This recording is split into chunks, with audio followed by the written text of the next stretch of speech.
Isa na namang magandang araw mga kamarites. At naisipan nga namin nila daddy na mag-jogging. Kaya naman tara na sa aking chika na medyo may kwenta. Hello mga marites, anong latest? Ako nga pala maghahatid sa inyo ng walang labis, walang kulang na chismis.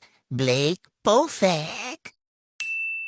Kinagabihan nga lang pala namin napapusapan na mag-jogging kami. E di kinabukasan, e di yagyaga na agad. Alam na pala si daddy ng alas 4, pero nung nagising siya ng alas 4 at tumunog yung alarm, ay pinatay niya muna at sabi niya ay maaga pa daw masyado. Alain yung nagising siya, ay alam mo kung anong oras na, ay 5:30 na. E di natuloy pa kami ay mga alas 6 ng umaga, sus mio.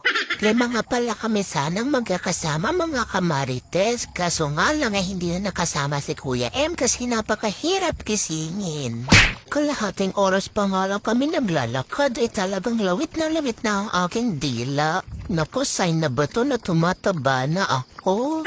Nang makarating na kami din sa may tulay, inabrit gusto ko kay daddy na mukhang mo pwede kaming magpahinga. Abay taong-tawa sa akin yung daddy ko at ako do ay sobrang takaw kasi ng chimkel. Naku, tinandama niya na naman yung chimkel ko. Nung nakapagpahinga na nga kami na ilang minuto ay nagpatuloy na di kami sa pamlalakad. Naku po ay ubos na ubos ang aking beauty rest din.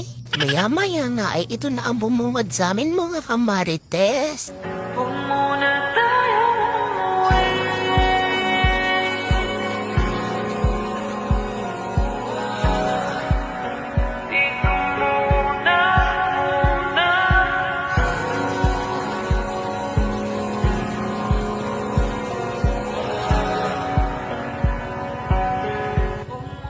Ay nako, parang ayoko na talagang umuwi. Bagay naman ganito kaganda lagi ang matatanaw mo tuwing umaga. But anyway, kailangan na nga di pala namin umalis dahil pupunta pa kami sa aming destinasyon at doon ko nakita ang aking tunay na mga kamukha. Not just one but two. OMG, natitikbalang na ata ako.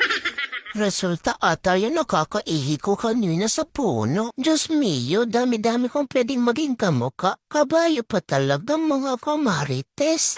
Papahinga nga muna ang inyong handsome na pretty baby. At talaga namang 2 oras na kami naglalakad. Eh yung sapatos ko ay iisa na. Hagard na ako nito eh. Naiwan ko na pati ata sa likuran yung aking kagwapuhan. Daddy, check mo nga.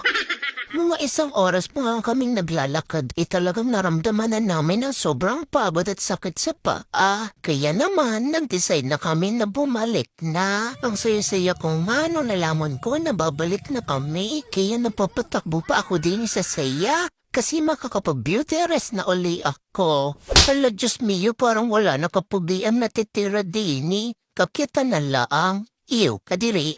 Bukod ba wala na rin kapugian wala na rin akong malakas parang maglakad pa kaya ay napakagana sa aking daddy. Siyempre pogi ako. Gusto ko nang umuwi, kakain na ako, tutulog na ako, kakain akong chimken, uuwi na ako, ang tagal niyo dyan, bahala kayo, uuna na ako. But wait, nag-jingle ako, pero kailangan ko na naman jumingle. Saan na naman kayo ako jingle? Baka mamaya ay matikbalang na naman ako.